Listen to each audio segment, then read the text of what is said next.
Picture अभी बाकी है। देश के युवा जग चुके हैं। देश के युवा इस देश में जितने समस्याएं हैं उनको हल करेंगे। कि इतनी जल्दी हार तो माननी नहीं चाहिए, क्योंकि जब तक जो डिमांडें सारी हैं वो पूरी नहीं हो जाती, खाली उनके इस्तीफे से कुछ नहीं होगा। इस्तीफा अगर देना चाहिए तो मोदी को देना चाहिए। मोदी को इस्तीफा हाँ, मोदी को इस्तीफा देना। इस्तीफा रिजाइन करने से घर वालों को सुकून नहीं मिलेगा, क्योंकि आप उनको वापस नहीं ला सकते, राइट। अगर ये पहले से ही सही होता तो वो 21 स्टूडेंट्स जो आत्महत्या करी वो होती ही नहीं। हमारे देश में थोड़ी सी समझदारी की कमी है कि जो लोग हमको एंटी वायलेंस बुला रहे थे, एंटी नेशनलिस्ट बुला रहे थे। देखिए मसला क्या है ना, हम लोग आज किस चीज के पीछे खड़े हुए हैं। हमारी जो गवर्नमेंट है करप्ट हो चुकी है। दोस्तों, भाइयों और बहनों, वो तो चले गए, अब तुम्हारे कॉकरोच है, ये तो तुझे छोड़ेंगे नहीं। या तो घर में घुस के मारेंगे या तो मार्केट में मारेंगे, और इन्होंने इतना घुसा घुसा के मारा, उन्हें छोड़नी ही पड़ी गद्दी। What next? ये बस एक ट्रेलर है, पिक्चर अभी बाकी है। देश के युवा जग चुके हैं। देश के युवा इस देश में जितने समस्याएं हैं उनको हल करेंगे। हम as a party, as a movement, obviously ये खत्म नहीं हो रहा है। अब हम लोग देश भर जाएंगे, युवाओं की बात सुनेंगे। युवाओं के लिए सबसे बेस्ट जो पॉलिसी होगा वो हम लोग लाएंगे, एंड हम लोग सब लोगों से जवाबदेही, सब लोगों से अकाउंटेबिलिटी मांगते रहेंगे। अभी तो बस शुरू हुआ है, आगे बहुत कुछ करना है। देश के युवा जाग चुके हैं। देश के युवा अब नहीं रुकेंगे। देश के युवाओं की ये जीत है, उनको बहुत बहुत बहुत शुभकामनाएं। बहुत अच्छी बात हुई है। देखिए, जिन बच्चों की मौत हो गई, कुछ भी उसको जस्टिफाई नहीं कर सकता, कुछ भी उसको कॉम्पनसेट नहीं कर सकता, लेकिन उनकी जो फैमिलीज है उनके लिए हम लोगों ने 1 करोड़ का मुआवजा का डिमांड किया था। सरकार ने एक ऑनरेबल कॉम्पनसेशन पे एग्री किया है, तो एटलीस्ट उससे फैमिलीज को रिलीफ मिले, ये हमारा प्रयास। रेजिग्नेशन में इतना लेट क्यों हुआ? रेजिग्नेशन में इतना लेट क्यों हुआ? क्या चीज का रेजिग्नेशन के लिए? देखिए, ये सरकार अड़ी हुई थी, उनका ईगो बड़ा था कि हम लोगों में रेजिग्नेशन नहीं होता, लेकिन वो भूल गए थे कि युवा अगर एकजुट हो जाए तो फिर कोई ऐसी ताकत नहीं है जो उनके सामने नहीं झुके। कमी है कि छात्र और युवा जाग गए हैं। देश के युवा जाग चुके हैं। वो हिंदू मुस्लिम की राजनीति, एंटी क्रिश्चियन, एंटी मुस्लिम राजनीति, एंटी हिंदू राजनीति नहीं मानेंगी। सब लोग एकजुट होकर आगे बढ़ेंगे। एकजुट होकर हम लोग इस भारत को सफल बनाएंगे, सिस्टम को बेहतर करेंगे। जिन जिन पुलिस वालों ने ऐसे लोगों को मारा है, पीटा है, सब तोड़ा है, हमने अनाउंस किया था कि ऐसे पुलिस वालों के खिलाफ FIR करवाएंगे और जब टाइम आएगा जेल भी भेजेंगे, उस पर हम अमल करेंगे। कि इतनी जल्दी हार तो माननी नहीं चाहिए, क्योंकि जब तक जो डिमांडें सारी हैं वो पूरी नहीं हो जाती, खाली उनके इस्तीफे से कुछ नहीं होगा। इस्तीफा अगर देना चाहिए तो मोदी को देना चाहिए। मोदी को इस्तीफा हाँ, मोदी को इस्तीफा देना चाहिए।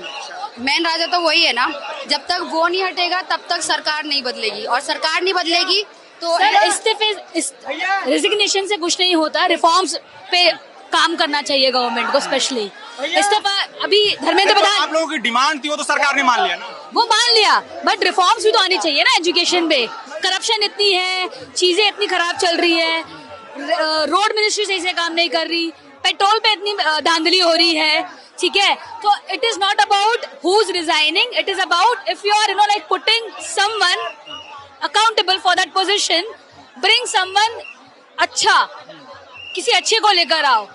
रेजिग्नेशन तो होता ही रहेगा। इसके अगर धर्मेंद्र प्रधान के अलावा कोई और आया, उन्होंने भी कुछ नहीं करा, तो फिर तो ये फालतू का ही हुआ ना प्रोटेस्ट। मतलब आपके हिसाब से अगर धर्मेंद्र प्रधान ने इस्तीफा दिया, जिसके बाद कोई भी पेपर लीक नहीं होना चाहिए, नहीं होना चाहिए, एंड प्लस अकाउंटेबिलिटी लाओ, और लोगों में गवर्नमेंट के लिए डिटरेंस नहीं है। कुछ भी हो रहा है, कुछ भी कर रहे हैं लोग, वेदर इट इज रेप, ठीक है, लोगों को डर ही नहीं है। जब तक लोगों को डर नहीं होगा तो वो कैसे, मतलब आप समझ रहे हैं, आएगी, डर पैदा होगा। हाँ, जैसे रेप विक्टिम्स है, राइट, उनको पता है कि उनके पास पावर है, वो छूट जाएंगे, ठीक है, तारीख पे तारीख जिसके साथ हुआ वो तो बेचारी चले गई, आप उसको तो नहीं वापस ला पाओगे, बट अगर वो ना हो, जो 21 बच्चों ने आत्महत्या किया है, क्या उनकी आत्मा को शांति मिलेगी इनके रेजिग्नेशन से? थोड़ी बहुत, बट नहीं, ये घर वालों को उनको सुकून मिल सकता है कि चलो कोई एक जो इस्तीफा रिजाइन करने से घर वालों को सुकून नहीं मिलेगा, क्योंकि आप उनको वापस नहीं ला सकते, राइट? अगर ये पहले से ही सही होता तो वो 21 स्टूडेंट से जो आत्महत्या करी वो होती ही नहीं। सिस्टम सही होना जरूरी है, और सिस्टम सही होने के लिए मोदी का हटना बहुत ज्यादा जरूरी है, क्योंकि सिस्टम मोदी ही चला रहा है ना। तो I am neutral to any politics, ठीक है? जैसे जो भी उस पोजीशन पे बैठा है वो अपना सही डिसीजन लेना चाहिए। तो छात्रों का ये कहना है जो यहाँ आए हुए हैं कि अगर पहले अकाउंटेबिलिटी तय होती तो शायद 21 बच्चों की मौत भी नहीं होती। आप लोग कुछ कहना चाहोगे? खुशी है इस रेजिग्नेशन से?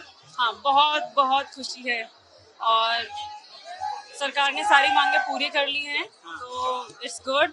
और हम चाहते हैं कि आगे जो भी आने वाले इश्यूज है उसे भी रिजॉल्व किया जाए। अभी बहुत सारे लोग कह रहे हैं कि और चीजों में अकाउंटेबिलिटी तय होना चाहिए, जैसे मीडिया है या पुलिस प्रशासन जिस तरह बच्चों पर लाठी चार्ज करता है, या हाफ इनकाउंटर जैसे होता है, 5 दिन पहले गिरफ्तार करते हैं उसके बाद इनकाउंटर होता है गांव खेड़ों में, इन सब पर भी अकाउंटेबिलिटी तय करने की बात कर रहे हैं। आप क्या सोचते हैं? श्योर, मतलब अभी एजुकेशन नहीं सिर्फ, और भी लाइक सबसे बड़ा problem women safety and pollution and ये सब। जो इस्तीफा हुआ है बहुत लेट हुआ है। हाँ। ठीक है, सरकार जो कर रही है, सरकार ने अपने सभी नियमों को एक बार फिर से दोबारा देख के, ठीक है, इसमें क्या बदलाव किया जाए, टाइम जो है लोगों का कैसे बचाया जाए, प्रोसेस कैसी अच्छी हो जाए, इस विषय पर माननीय श्री धर्मेंद्र प्रधान जी ने और सभी साथियों ने ध्यान देना चाहिए, ऐसा मेरा कहना है। चलिए, थैंक यू। रिजाइन दिया है धर्मेंद्र प्रधान ने, इसको लेकर क्या कुछ कहना चाहोगे आप?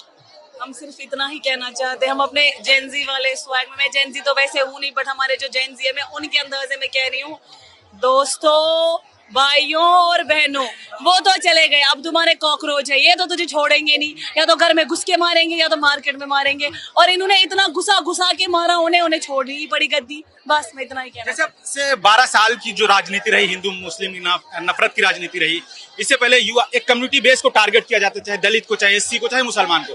अब एक जेंडर का टारगेट किया गया, उसमें लड़कियां भी हैं, लड़के भी हैं, हिंदू हैं, मुसलमान हैं। तो क्या अब जो नफरत की राजनीति है वो कम होगी? युवा समझदार हो गए हैं?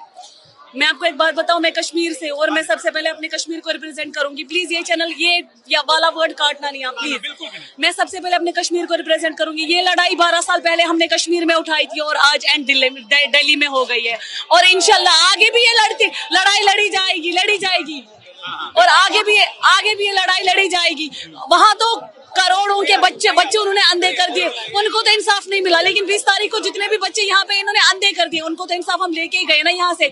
और ये जो हर बात में कहते हैं अखंड भारत, वो ड्रोन लगा के देख रहा था, उसकी तो हवा उड़ गई ना। वो तो 12 बजे रात को ट्वीट कर रहा है। अब उसने देखा ना कि किसी को भी अखंड भारत नहीं चाहिए, सिर्फ इंडिया चाहिए। एक आप कश्मीर से सवाल कर ही लेते हैं कि जैसे अगर कश्मीर के लोग अपने आजादी की बात करते हैं या अपने हक अधिकार की बात करते हैं, इशू को रेज करते हैं, तो उन्हें आतंकवादी कह दिया जाता है। वही सेम हुआ भारत में, दिल्ली जैसे शहर में।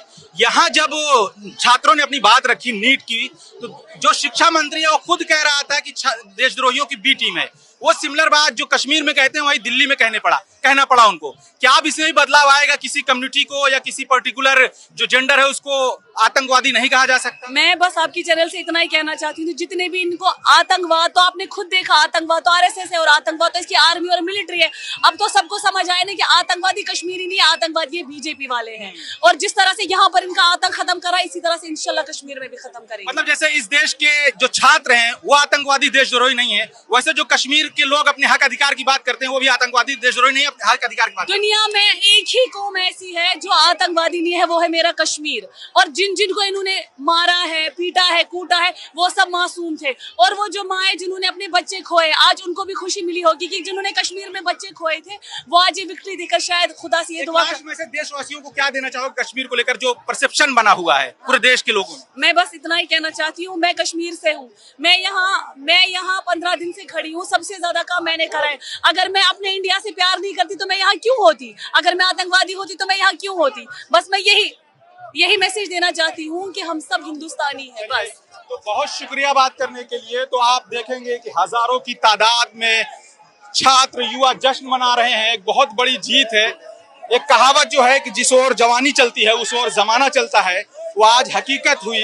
37 दिन धरने के बाद धर्मेंद्र प्रधान ने इस्तीफा दिया। इस दरमियान बच्चों पर, छात्रों पर, युवाओं पर लाठीचार्ज हुई।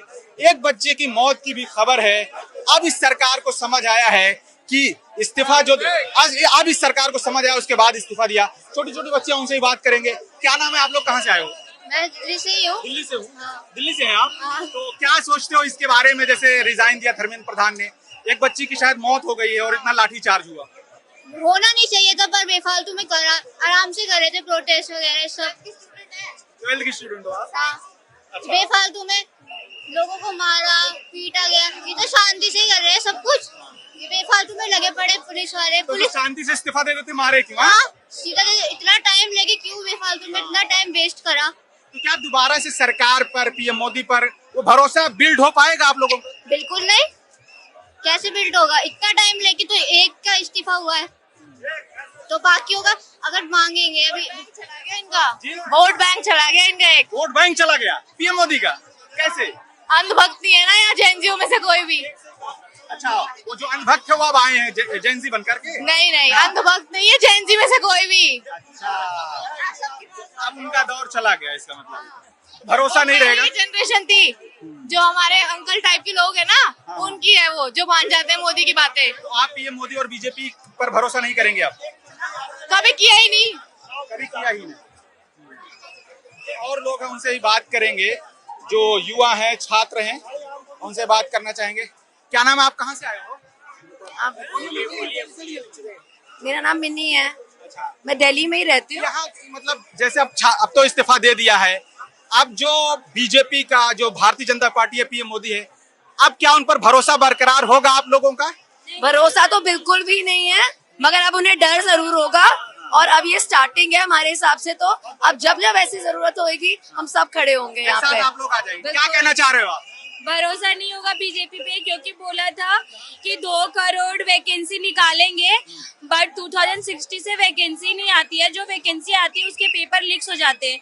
हम एग्जाम दे दे के थक रहे हैं, ना जॉब मिल रहा है ना कुछ मिल रहा है। हम भी फ्रस्ट्रेट होते हैं, हमारे पेरेंट्स भी फ्रस्ट्रेट हो रहे हैं, तो भरोसा कैसे हो पाएगा हमें? क्या नाम क्या है आपका? मेरा नाम किरण है, मैं झारखंड से आई हूँ। झारखंड से आप कहाँ आए हुए हैं? लेकिन अब तो कुछ तो इत्मीनान हुआ होगा कि जो सरकार 12 साल से किसी का अकाउंटेबिलिटी तय नहीं करती थी, एक इस्तीफा नहीं होता था, यहाँ यूथ के जरिए जो जेनजी मोमेंट है उसकी वजह से इस्तीफा देना पड़ा। एग्जैक्टली अब यूथ जाग रही है, अब अंधभक्त नहीं आएंगे, अब पढ़े लिखे लोग आ रहे हैं, तो पढ़ा लिखा लोग देश बदलेगा। चाय बेचने वाला देश नहीं चला सकता है।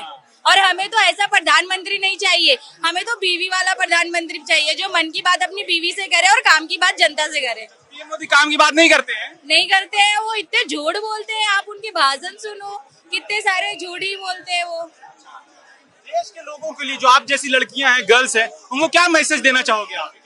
देश के लिए यही मैसेज देना चाहते हैं, जो गर्ल्स के साथ पुलिस प्रोटेक्शन कर रही थी इवन प्रोटेस्ट में, वही बोलते हैं। मोदी जी बोलते हैं, हमारे प्रधानमंत्री जी बोलते हैं बेटी सेफ है, बट यहाँ पे बेटियां सेफ ही नहीं है। मैं ऑलरेडी यहाँ पे थी काफी टाइम से, लेकिन परसों मैं बहुत ज्यादा बीमार पड़ गई। तो फिर अभी जैसे ही मुझे मिला है ना, मैं पता नहीं कौन सी स्पीड से यहाँ पे पहुंची हूँ, वो मैं भी नहीं जानती। एक पुलिस वाले भैया जी मुझे यहाँ पे अभी छोड़ कर गए हैं। तो ऐसा नहीं, अंदर की बात है, पुलिस वाले भी हमारे साथ है। ठीक है, अंदर की बात है, पुलिस हमारे साथ। बिल्कुल बिल्कुल। तो लेकिन मुझे ऐसा लगता है ना कि हमारे देश में थोड़ी सी समझदारी की कमी है, कि जो लोग हमको एंटी वायलेंस बुला रहे थे, एंटी नेशनलिस्ट बुला रहे थे। देखिए मसला क्या है ना, हम लोग आज किस चीज के पीछे खड़े हुए हैं? हमारी जो गवर्नमेंट है करप्ट हो चुकी है। इसमें मैं नहीं पिस रही, आप नहीं पिस रहे, पता है कौन पिस रहे? गरीब लोग पिस रहे, गरीबी लेखा के नीचे वाले। आपको बताओ इस प्रोटेस्ट में कौन से अमीर जी के बच्चे दिख रहे हैं? कोई नहीं, कोई अमीर आया हुआ नहीं। और कई सारे लोग आए और मैं उनके तहे दिल से शुक्रगुजार हूँ कि एक्चुअली वो हक के लिए खड़े हुए। लेकिन हम पता है हमारी क्या सोच हो गई है कि हमें चोट होगी तो लगेगी, हमें इनको होगी तो नहीं लगेगी। राइट, हमें अपनी एक मेंटालिटी बतानी है कि हमें एक दूसरे के साथ खड़े होना है। हमें ये नहीं देखता है आपका क्या धर्म है, आपका क्या जात है, आप कौन से बैकग्राउंड से आते हो। नहीं, इंसानियत पहले है, आपको सेफ ह्यूमैनिटी। ठीक है, और ये जो रेवोल्यूशन शुरू हुआ है, मैं चाहती हूँ कि हम सब इसको बहुत पॉजिटिव वे में ले और हम हर एक इंडिविजुअल मैटर, जरूरी नहीं कि हम इतनी भीड़ इकट्ठा करें तभी रेवोल्यूशन होता है। आप कहीं जा रहे हो, आपको कोई जरूरत नहीं है किसी भी ऑफिसर को रिश्वत देने के लिए। आप उनसे बात करिए, उनका काम है, ठीक है। अगर आपका काम नहीं करे, आप उनसे बोलो कि आप अपनी जॉब करो, आपको रिश्वत ही देनी है। तो ये हम बढ़ावा दे रहे हैं हमारे लोगों को, हमारे ऑफिसर्स को।